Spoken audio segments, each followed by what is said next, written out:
Good evening. Put this up.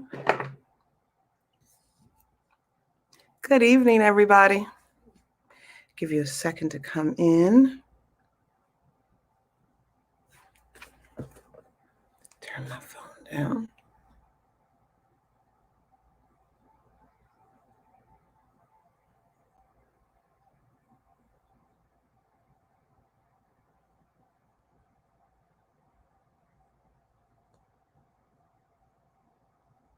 Hey, everybody. As you come in, tell me where you're from. How about we do that? That's our icebreaker. Tell me where you're from as you come in tonight. Hey, Darren.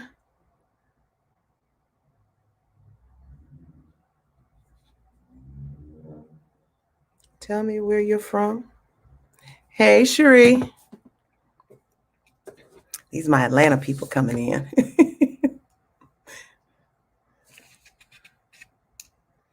Hey, Catherine.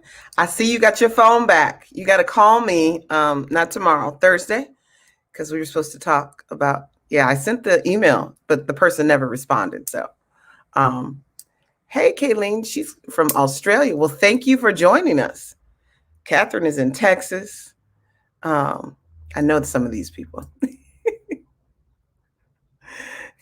Yeah, I didn't know you were without a phone. I was like, she hasn't reached out. That's odd. But then when I saw that, and I knew your phone was like having issues, but yeah. So tonight we are going to we're going to continue Healing Tuesday. Dayani, thank you for keeping your mama on point. She's sharing and keeping you here, getting you in the mix. I am Dr. Tori J. I'm the founder and CEO of the Fatherless Generation Foundation, and this is what I call Healing Tuesday. I've been doing this almost 2 years now. Some of you know why I started this. I talked about that a little bit last week. But, sometimes it starts for one, but it spills over into everybody, right? And that was the mission. Last week, as we were finishing up a very powerful conversation about why we must heal our father wound, and we were focused on the spiritual component and the relationship with God. Hey, Charles.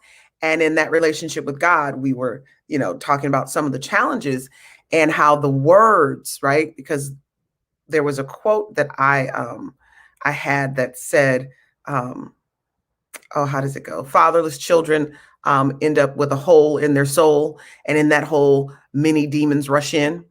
And Jason, I'm gonna give him credit. I know I said something similar, but it flowed, right? Jason said, we must invite our words into our wounds.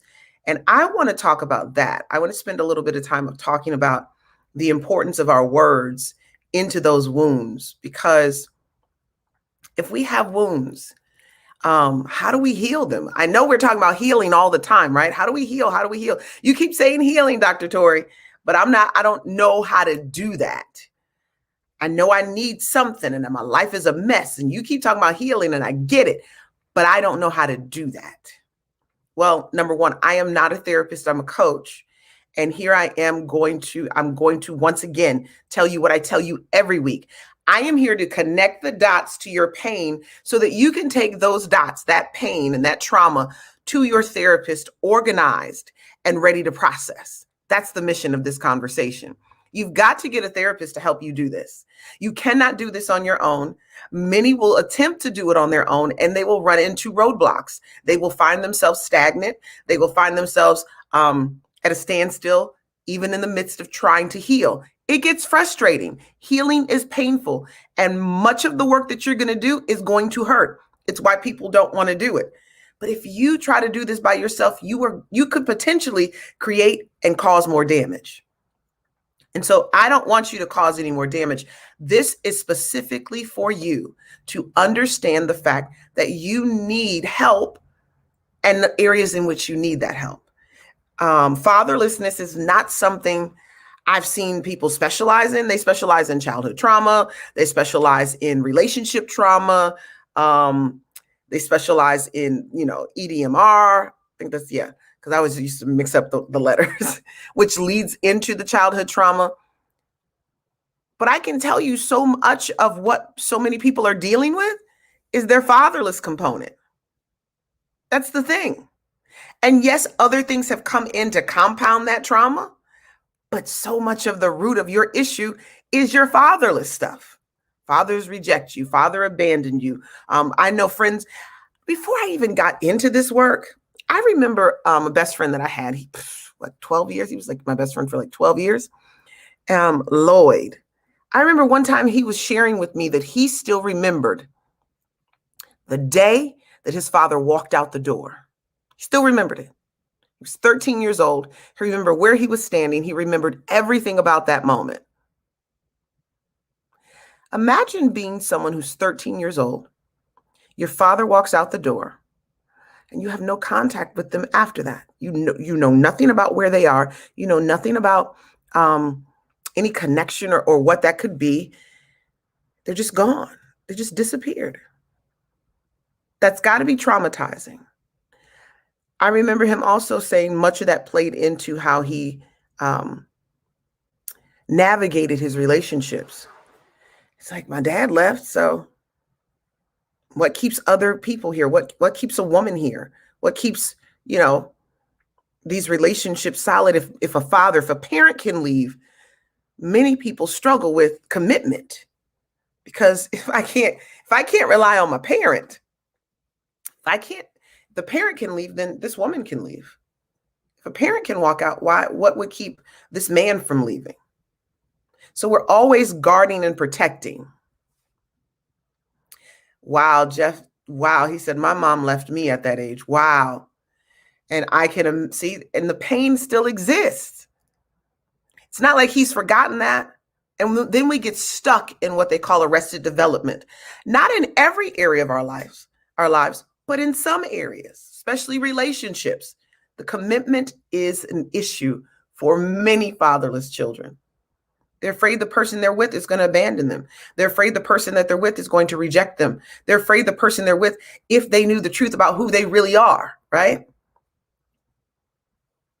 As we delve into this conversation about inviting words into our wounds, our father wounds, I want to recognize that this whole thing about inviting words in, it came about as we were discussing allowing the word of God to sanctify us, right?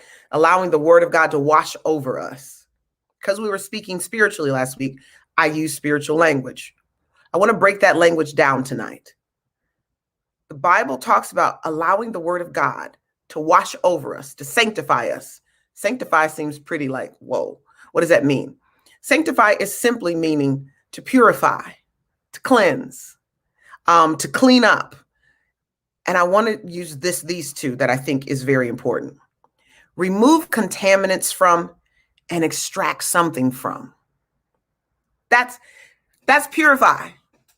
I know we get caught up because it's like, oh, that's biblical, or that's it's divine. No, it's purify. It's to clean up. When you purify your water, you get purified water. What did they do? They took the impurities out. They took the contaminants out.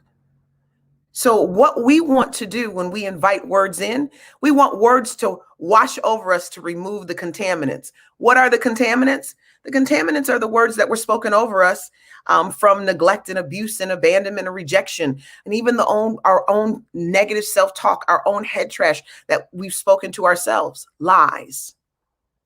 And many of these lies require us, or maybe not require is the word. Many of the lies then put us in an alternative universe.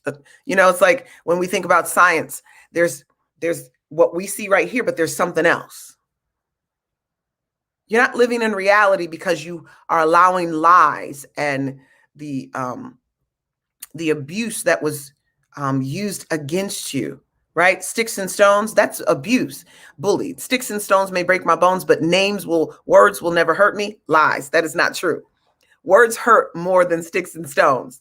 Word curses, when people say, you'll never amount to anything. Oh, you're just like your father. You never gonna be nothing. Oh, you're gonna end up just like your father in prison. You're gonna end up just like your daddy. That stuff, those are words that have created trauma, created pain. caused you much of where you are right now. You have to recognize you've got to clean some stuff out. And what are we cleaning out? We're cleaning out words. As we invite words into our wounds, we've got to clean out words. So words are going to come in and clean out the words that we've already let set in. There's some words that we've let set in. There's some words about ourselves that we've allowed to sit and be stagnant on the inside of us. And then they've become lies. They've become belief systems. They've become core beliefs. They've become limited thinking and limited self-talk. I'm going to dab and jump into some of my cognitive behavioral training tonight. I am a certified cognitive behavioral coach. And so I'm going to definitely jump into some of that with you tonight as we're dealing with words, because words come from where? They come from our thoughts. They come from our thoughts. I want to be very clear that as I'm talking to you about words coming from our thoughts, there's a scripture that says out of the mouth comes, or what comes out of the mouth comes from the heart. The heart is the thoughts.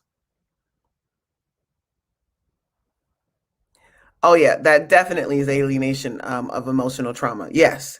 There's another scripture that tells us life and death is in the power of the tongue, right? We've heard these things. Even if we don't go to church, we've heard these things. As a man thinketh, so is he, right? Your thoughts are what create your words. Your words are what create your reality, whether you're living in the real reality of what's going on or not. What if you choose not to live in the reality? Yes, Cherie, Proverbs 18:21. What if we choose not to live in the reality? If we choose to bury the wound rather than actually learn from it, if we choose to bury it versus learn from it, we not only prevent our healing, but we are likely to inflict pain on others. That's the saying, hurt people hurt people. That's a very eloquent way of saying hurt people hurt people. So if you choose to bury your wound rather than learn the lesson, healing is not even going to happen for you. It actually prevents you from healing. And then you begin to inflict your trauma on other people. You're inflicting your trauma on other people. That is dangerous, because now you've morphed into the same thing that hurt you. You've morphed into your mother who said very harsh words to you. You've morphed into your father who said harsh words to you as he walked out the door or he never came back. Sometimes our fathers aren't present, but their words are speaking, because we've come up with what those words are. He must not have loved me. He left me because I wasn't this or that. We create words. We create what we believe our father is saying. I'll read it. Kayleen says, it's so hard to see corruption in family court worldwide and feel so helpless against powerful, cruel monster that breaks down your child, parent, extended family relationships for money. How can we save our children and give them both maternal and paternal family when society uses children as cash cows? Okay, so Kayleen, I talk about all of this on certain days. Healing Tuesdays is not necessarily that day, because the corruption of family court on a worldwide scale is about a government incentive. And in that government incentive, we have to then tackle legislation to fight against that, which still goes back into words. Using legislation, using the proper words, using the proper narrative. When people believe what they believe, you've got to understand that there's a narrative that the world believes about fathers. There's a narrative that the world believes about men and their presence and their need. And even a lot of mothers are now getting caught up into it, because if the mother, she gets caught up in that system. And no, I get it. No, you're fine. She said, sorry, I'm a newbie. I talk about this on other days because this is the Fatherless Generation Foundation page. And there are a lot of things that we have to deal with. And part of that is family court. Part of that is, how do we navigate this system that is broken? How we're going to have to deal with this, Kayleen, is, I think I'm saying your name right, is with words. Not angry words, not words where we sound wounded and broken, because that's the thing that I've noticed about so many who are leading. They are speaking from a place of wounds and hurts, and they haven't healed themselves. And so when they go to stand before legislators, when they go to stand before certain people, their words sound angry and aggressive and all of that. I'm not saying that fathers and mothers who are alienated don't have a right to be upset. But what I am saying is, you've got to heal yourself before you go stand before some people. And that's where therapy comes in, because alienation is not fair, but alienation does require you to do the work to heal as you're going through it. So I definitely wanted to address that. The journey starts with healing, as Catherine says. She is an alienated stepmom, and so she knows exactly what I'm talking about here. So let's continue with the words. I want to be very clear that words can cause trauma, pain, and even kill. But the same words, not the same exact same words, but words themselves can also heal. So how do we do that? Words are powerful. And I don't know if we really know how powerful our own words are. Yes, you were. And Catherine was also an alienated daughter. So let's go here, because that is not in my notes, because I'm looking down at notes. I like to tell people, I don't remember all this stuff off the cuff. I got to look at points. No, you're welcome, Kayleen. Trust me. It is all a part of this journey. Children don't know their fathers are absent fighting behind the scenes. So the trauma is taking place even though they don't know it. And so that's why we're here, because there's a lot of adults who are still broken by their fathers, still broken by the pain, still not sure how to deal with it. And maybe their fathers are passed on before they could reunite. So they don't know. Or their father was a jerk. I don't know. My father was amazing when I met him. He wasn't perfect, but he was amazing. I want to, as I'm saying how powerful words are, I want to ask you a question, because this is something I've had to journey through the last few weeks. Do you know how powerful your words are? Not anyone else's, not your mother's, not your father's, not your coworkers, not your mentors, but do you know how powerful your words are? If you know how powerful your words are, put a 1 in the box. If that's a struggle for you, put a 2 in the box. If you know how powerful your words are, put a 1 in the box. You're like, my words are powerful. When I speak, stuff happens. My words are powerful. When I say something, I got to be so careful what I say, because I know it's going to come to pass. But other people are like, my words are not powerful because I'm not really there. I'm not. I don't believe in myself like that.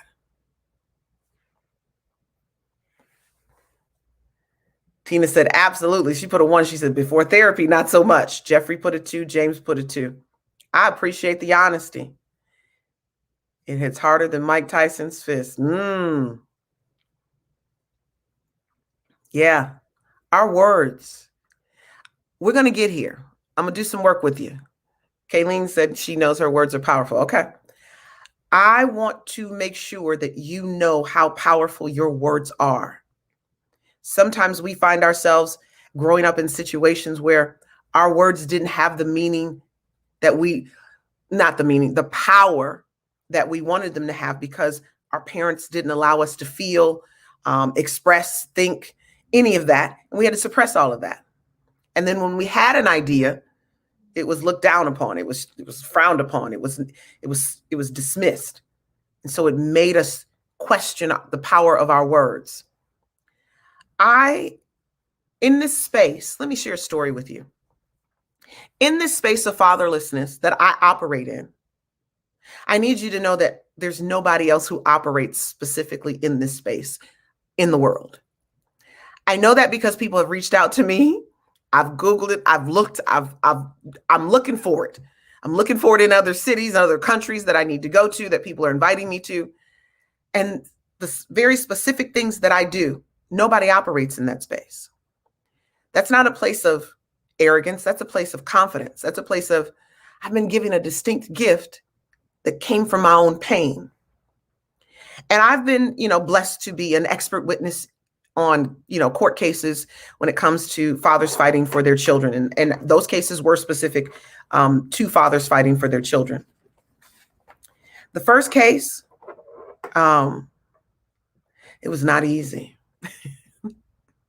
I see you, Catherine. Catherine said, too, I spend the day doing parallel work of a father and sent him, or you meant paralegal. I'm like, and set him up with free counseling and felt like God used me to help. I love it. But as I'm in this space, I'm really nervous because it's easy to testify in a case when there's no opposition. But as Kayleen's talking about, there is lots of opposition and anger. And when you are cross-examined, oh, baby, they looking to refute everything. And I was specifically to talk about the challenges of fatherlessness in this case. Well, the studies don't line up in that way. So there was Dr. Fabricius, who I love. I was hoping to be able to see him when I was in Phoenix recently, but he was celebrating his wife's birthday, and so we weren't able to get together. But I can tell you, he had all the research concerning travel and children living, so many hours, so many miles, so many, whatever away, and how that impacts their relationship with fathers.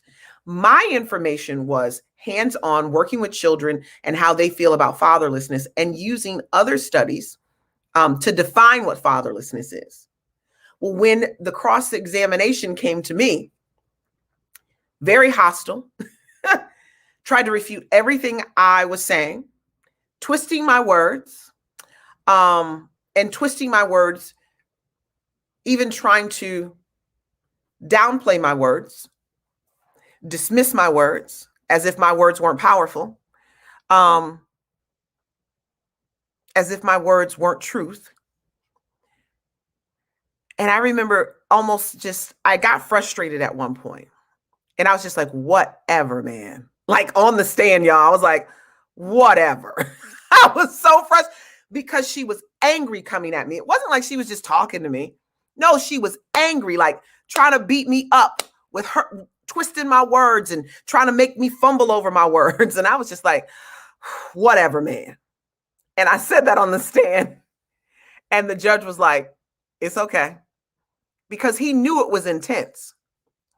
Well, I learned that the father won that case.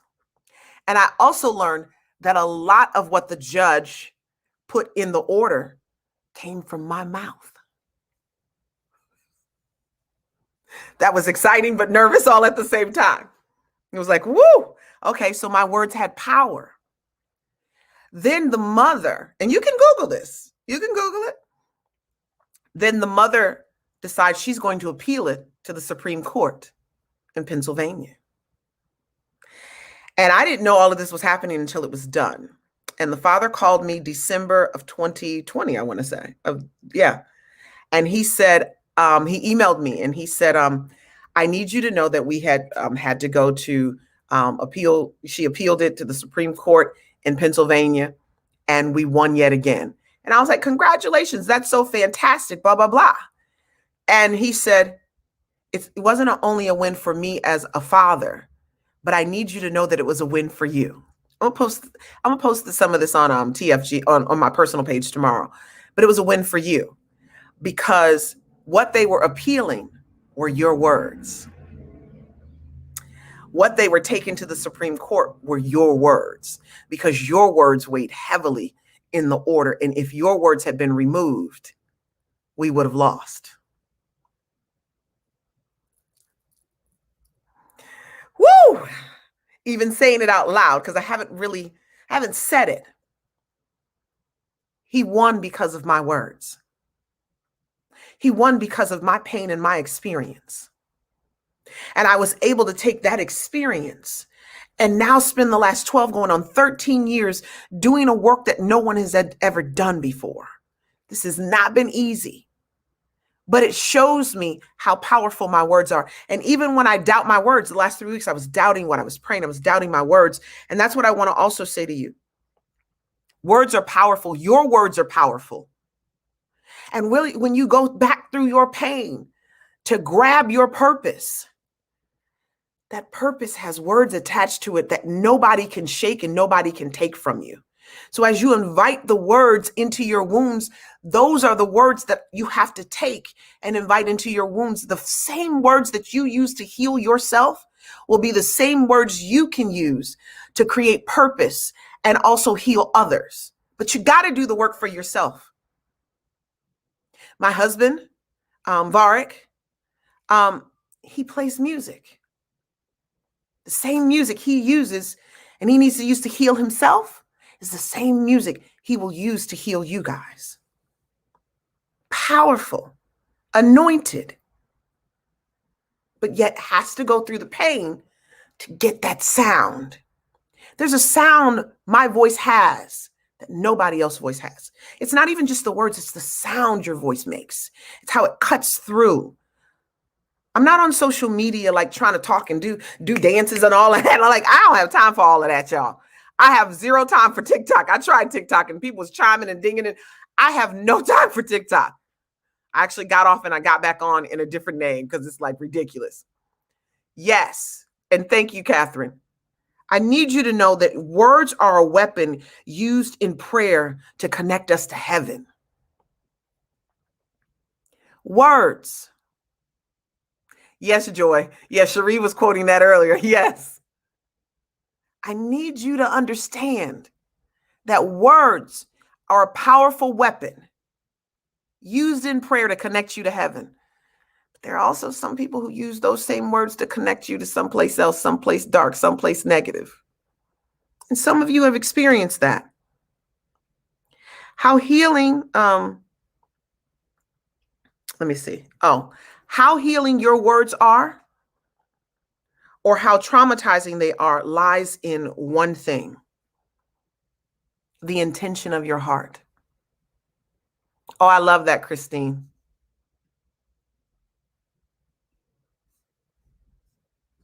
Kaylin said that to Christine. She said, hang in there. I love that.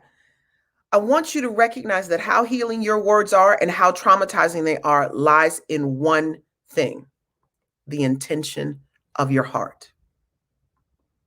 I want to ask you this question that I wrote down. Do you know, or are you blind to the disparity between what you say and what you believe and know to be true in your heart? Are you blind to the gaps, the cognitive dissonance, the opposing aspects of what you say and what you believe? You can't speak a positive affirmation over yourself if you don't believe it. Like, done it. I hate positive affirmations. And I told y'all I've had to really learn how to do that for myself in order to even try to do it in my marriage. Because words, Jesus. That was I felt that download. Okay, so one of the main reasons it was very difficult for me to even allow words to come in, even as a positive affirmation, is because words had been used in my life so readily to cut down, to tear down, to cause trauma, to speak ill, to be negative, to put me in a dark place. And so I didn't want any words in that positive affirmation. No, thank you. No, not realizing, like many of you, those words continue on and they repeat. They're on repeat. And I'll talk about that here in a minute. And when you don't use positive words to wash out the negative words rule and reign. The negative words are what are guiding and directing your life. The lies you've told yourself about your father being absent. Let's talk about the alienated parent. All the stuff you're thinking about the other parent and the stuff that they've done to you. And yes, they've done that stuff to you, but the more you think about it, the darker you become, the more you become sick, you get PTSD, you find yourself in depression because of the words that person is saying. Those false allegations that come from courts and what mothers are saying and fathers are saying about you. in order to destroy you and kill you and silver bullet you out of your children's lives. And then you begin to think on those words. I can't believe they got away with it. I don't know. And you're talking to yourself because when you're in trauma, guess what you do? You talk to yourself. When you're in hurt and pain, you talk to yourself. And as you're talking to yourself, talking out loud around the house, talking out loud, oh yeah, you're repeating the words that they're saying. And as you repeat those words, you start to become the words that they spoke about you. And then the words that they've spoken about you, they now become trauma when they were lies to begin with. You believe the lie. I'm going to give you guys an exercise called Uncovering the Lies. I'm going to give you an exercise because in order to be able to invite words into your wounds, you're going to have to get rid of some words that are sitting and creating the wounds. The feeling of being unworthy. Absolutely, Catherine. So when I ask you, do you know or are you blind to the disparity between what you say and what you believe and know to be true in your heart?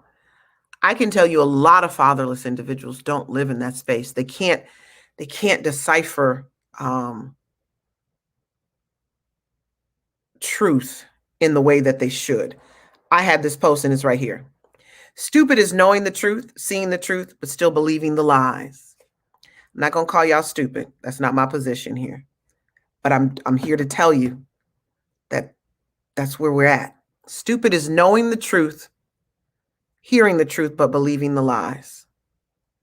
So what does that look like? You got to deal with your thoughts. Oh, thank you, Catherine. She said, love Healing Tuesday. Yes, the brainwashing. The brainwashing is into the mindset, into the thoughts. No thought is neutral is something this woman named Williams, her last name is Williamson, said. There's no such thing as an idle thought. All thoughts create and form something on some level. So one of the main things that I teach my Beyond Fatherless individuals when it comes to coaching is you got to think about what you're thinking about. Attitudes, tones, all of that comes from what you're thinking about. So what are you thinking about?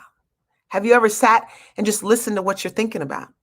Have you realized that you said, I'm going to have a bad day in your mind, and then you're having a bad day? Maybe it never came out of your mouth, but you thought about it. And everything that happened, it was a bad day. When you sat and thought about all the stuff that the alienated parent did, found yourself texting or doing something that even hindered your case even more. You've got to work on what you're thinking about. What you're thinking about is what's impeding your healing process. So there is no such thing as an idle thought. All thoughts create, form on some level. There's something that's happening in your life based on your thoughts. And I know. So I want to ask you, what are your words used for? I have something that sits on my desk. And as I have it sitting on my desk, this is my thought right now. This is what I believe. This is what I'm dealing with right now. What do I want my words to do? When I speak words, what do I want them to do? What do you want your words to do? Do you want your words to tear down someone? What are your words used for? What do you want them to do? Do you want them to tear down somebody? Do you want them to help correct? Do you want them to comfort? Do you want them to heal? Do you want them to strengthen? Do you want to create a bond? Darren, you said impulse. Tell me what you mean by that. What do you want your words to do? What are words in your life used for? Yep. Kayleen said, I struggle with faith in God. However, I pray that God uses this pain to point us in the direction we need to go while helping our family. We help other families, mostly our innocent children. So Kayleen, what I need you to do is I need you to go back to the prayer from Healing Tuesday last Monday.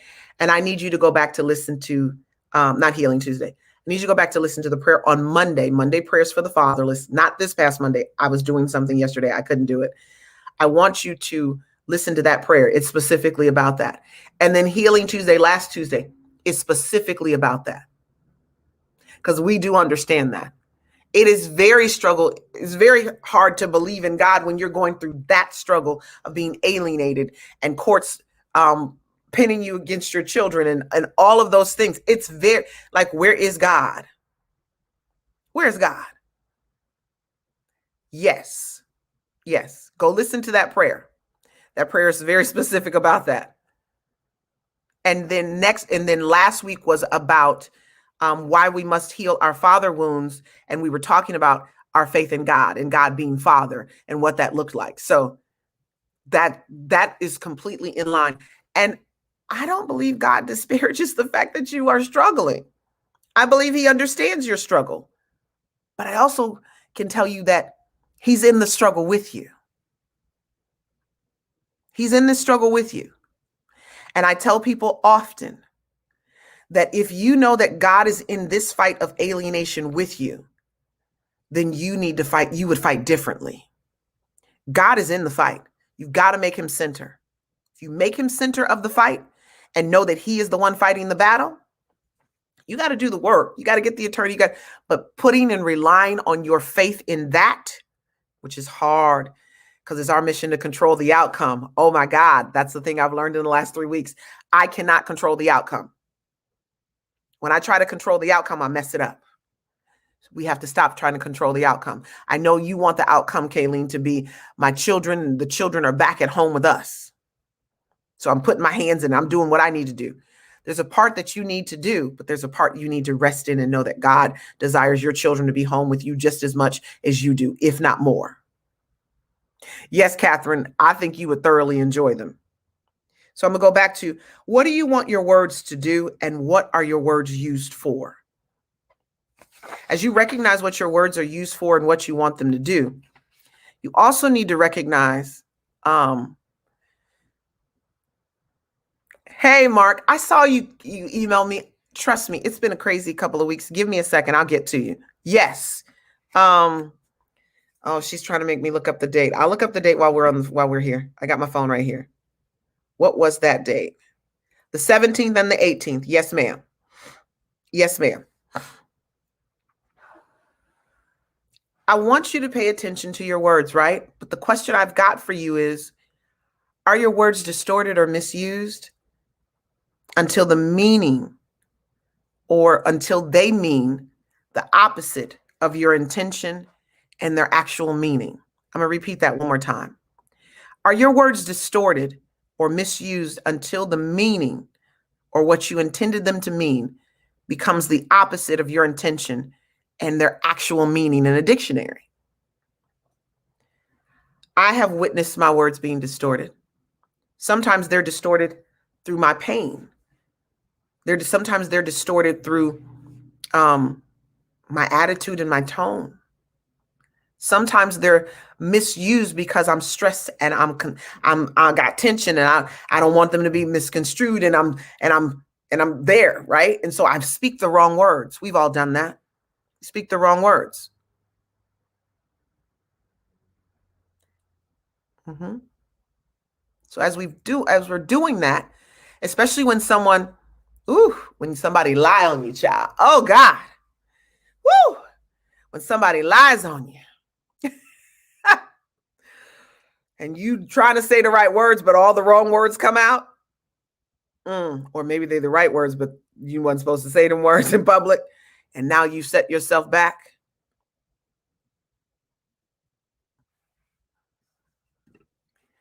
Carter says, my faith lets me know that I can be strong and I can be there for my family.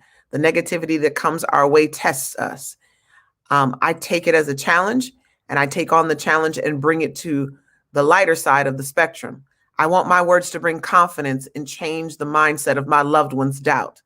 That's good. This is who I try to be. Don't try to be that, Carter. Don't try, just be it. Just be it.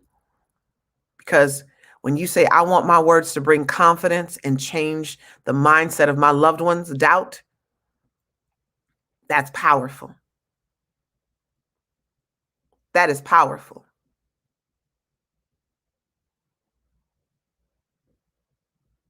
When I tell you that's man, What do you want your words to do? Many of you need to think about that like Carter did. I want my words to heal. I want my words to pull many of you out of the dark depression, the alienation, the trauma, the fatherlessness. I want my words to pull you out of that. I want my words to pull my husband out of his pain and his trauma. So sometimes I talk too much. I want my words to do that. And as I shared on my personal page, I recognize that sometimes it takes a while for your words to actually catch up with reality or the situation or the person's pain. Mark said, I want my words to speak life. I love it. Speak life. Carter said, me too. I talk too much. Yeah. And I've had to learn a particular scripture says, study to be quiet. And I've had to be quiet here lately. Quiet is the key. Sometimes your words are getting mixed up with other people's words, and those words are causing confusion in the very person that you want to bring healing to. And you have to allow those words to then no longer bring confusion. You take your words out of the equation and allow the words to come forth as they should. I want to read something to you because these are scriptures. I'm going to read them to you just to show you what words can do. Proverbs 16:24 says, gracious words are like a honeycomb, sweetness to the soul and health to the body. That's what you want your words to be. Proverbs 15:1, a soft answer turns away wrath, but a harsh word stirs up anger. Proverbs 12:18, there is one whose rash words are like swords thrusts, but the tongue of the wise brings healing. Those are the three I wanted you to. We have to recognize that our words are healing. They can be healing, but they can also traumatize. You know the traumatizing part. You've experienced it. And I want to tell you this, much of the words that have been, used in your life, especially you using them and you speaking them, they've been used as a coping mechanism, a defense mechanism, as a protection. As soon as you think somebody's going to say something to you that's detrimental, you're quick. If it feels the same, you're like, whoop, you're quick to cut like that sword, right? Thrust. You're like, I'm ready to fight. Your words are used as a coping mechanism. They're used as a defense mechanism.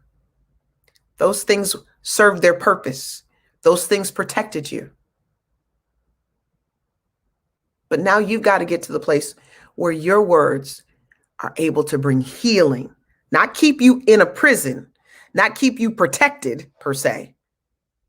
Sometimes the protection that we think, what we built for protection becomes our prison. The very thing we thought, the words, what we were doing, all the way that we deal with people and we get those words out, tell it like it is. I'm gonna speak truth, all of that becomes a prison. Because really what it was a coping mechanism. It was a defense mechanism to ensure that you found yourself safe from the words of the abuse that you dealt with at home, the bullying you dealt with at school. Oh, trust me. And people are always malicious, but people will hurt you with their words. Trust me. Some of those people are family members. Yes, taking responsibility. I want us to deal with the lies that we've told ourselves and that others have told us, right? I want to deal with that right now. As I deal with that right now, I want you to realize that much of what you believe about yourself, much of what you have spoken over yourself, that very thing, hold on, I'm going to share this screen. That very thing is on repeat. Okay, I'm trying to record. I don't know why. Let me see if it'll let me do this. Yeah. Let me see if it's preview.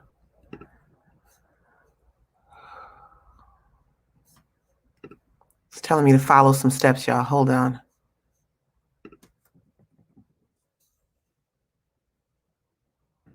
Okay. Share the screen.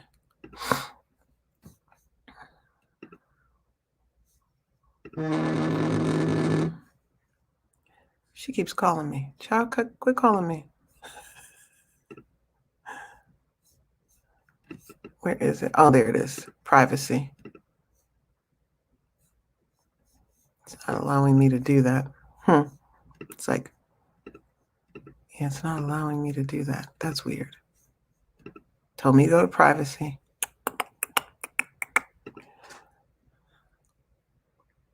Oh, maybe that's right. I haven't done this on here. Yes, Mark, hurt people hurt people.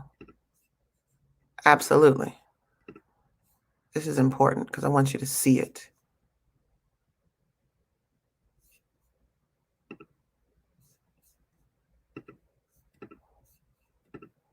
Oh, come on already. Telling me Google Chrome, screen recording. Oh, I clicked the wrong thing. It's not giving me screen recording. Tell you what. There it is. Okay.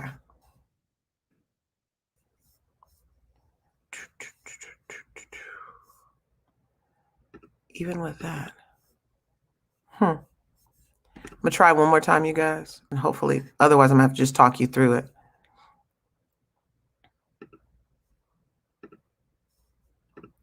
Yes, sometimes people's words, they mean well, but they still hurt. They expect you to give up on your child and your grandchild because, yeah, that's very true. People are like, just wait till they're 18. Actually, that's not what I want to do. It's going to inflict more pain, but thanks for your advice. But that's tough, right? Because what do? You stay in the fight. Fight's wearing you down. How long do you stay in the fight? If you stay in the fight too long without getting a reprieve, you may come out worse than before. Okay, so I'm gonna have to talk you through it because for some reason I gotta set this up. New computer, I gotta set it up. I'm gonna give you an exercise. I'm going to put it in. I'm gonna revert it to. I want to create I'm gonna take it from a PDF and I'm gonna make it a JPEG and I'm going to put it above this talk on TFGF's page. And this is it's called Uncovering the Lies Self-Talk activity. It's one of the activities that I do with my cognitive behavioral coaching group. What you have to do here is when completing this activity, you got to focus on one category at a time. So I'm going to break down the categories here in a moment. But what I need you to get is you need to get one pen, one pencil, and you need to get 10 sheets of lined paper or as many as you need, but we're just going to start with 10. How do you uncover the lies and rewrite them? Because that's what you've got to do. You've got to identify the lies. So you're going to start with a pencil and you're going to write down a lie that your inner critic tells you about yourself. And then when you write down that lie with a pencil, you're going to skip 4 lines, staying in the same life category. Life category meaning marriage, relationships. We're focused on fatherlessness. So you're going to stay in the fatherless section and you're going to write down the lie that you believe about yourself, that you've told yourself over again. And so you're going to skip 4 lines. Once you've exhausted beliefs in this category, you can move on to another category and repeat. I really want you to go from fatherlessness to potentially to relationships, to even your relationships with your children. This is not going to be something you do overnight. These lies didn't get in your head overnight. This situation didn't happen to you overnight. So just be clear that you're going to have to do some work on this. Wait, I got Catherine's stuff still up here, or Carter's stuff still up here. For some reason, it's still up here. I don't even know where that's coming from. Oh, that's way up there. And you said thank you. Way up here. So as we do this work, That's how you're going to do it. You're going to do this work. Here's an example. I'll never get married. That's an example of a lie that you've told yourself. And then you use 4 lines. Step 2 is you got to tell the truth. So you're going to stick the pencil off to the side and you're going to take your pen. Notice the difference? There's a reason you use the pencil and a pen. So don't try to skip and just use 2 pens or 2 pencils. There is a purpose in the pen. On the line underneath each lie, you're going to write a truth. Now that truth can be the opposite of the lie, or it could actually just be something nicer, right? I want you to reach to the highest level of self-affirming belief that you can actually muster up. Make sure your truth is written as a positive statement. You don't use words like not, no, isn't, or don't. You got to focus on positive statements. For example, if your lie was, I'm never going to get married, or I'm stupid, your truth would not be, I'm not stupid, or I'm not going to get married. Can't say 2 double negatives. It would be, I'm intelligent. I'm worthy of love. I'm going to get married. Anything like that. After you go through this process, and you don't have to write that. My thought is that you just do one life category at a time. I don't necessarily need you to move from one to the next because you may have quite a few. And this may be like a Sunday afternoon or Saturday afternoon kind of activity that you do. But when you do it, this is what you have to do. Once you finish it and you write down and tell yourself truths on those 4 lines below, because you're going to get 4 truths. Get your truths together, child. Get them together. The next thing I need you to do is you're going to read the lies and the truths to yourself every day for 7 days. And on the 7th day, you erase the lie. On the 7th day, you erase the lie. And then you revisit this activity anytime you need a reminder, anytime you need to discover some more limiting critical beliefs that you have, that you need to uncover and that you need to replace. It's a very, it's the thing that I was able to use to find cognitive behavioral positive affirmations concerning myself. Yes, I'm a child of the Most High King. Yes. See, Catherine said, my father didn't want me. That's a hard one, right? Because is that a lie or a truth? Fight as much as you can through God's strength and let God do the rest of the fighting for you. Yeah, he's your vindication. I will fight for you. All you need to do is stand still. Yep. I see you, Catherine. Catherine said, deep. I love it. Fatherlessness can be emotionally absent. Yes, and abusive, but physically there. Absolutely. And as a human believing in 50-50, allowing that father in son's life and causing pain to them. Yeah, we're not looking to reunite abusive people. We want to make 50-50 viable for everyone, but we want to make sure that children are safe as well. And that it's for a benefit. So this is what I want you to do. In order to invite words in, you got to start pushing words out. In order to invite words into these wounds, to cleanse out these wounds, to purify these wounds, to get contamination out, you got to invite words in. And inviting those words in means that you're going to have to debunk the lies. You're going to have to uncover the lies that you're telling yourself. And many of you are going to hear things that you've never known you were telling yourself before. You're going to, as you sit and think, you're going to say, I can't believe I thought that about myself. I can't believe that's the lie I've been telling myself. No wonder my life is the way that it is. Erase the lies. Yes, I made the mistake of not knowing the extent of the abuse. I got you. Yeah. Much of abuse we do ignore. Because if it doesn't look like our definition of abuse, we ignore it. And we think, oh, that's not abuse. And then you look back and you're like, oh, that was abuse. Yeah. So don't feel guilty about that. And don't blame yourself for that. So as we are winding down and getting ourselves together, to finish up tonight, just recognize that words can heal and words can kill and cause trauma and pain. And if you try to bury the wound rather than learn from it, this is a powerful statement. We not only prevent, or you not only prevent your healing, but you are likely and more likely to inflict that pain or any type of pain on others, because that's where the abuse comes from. It's really the pain that you're feeling that you've suppressed. So let's really deal with our stuff this week and get into these words. And trust me when I say, I'm speaking to the choir. I'm speaking to the choir. All right.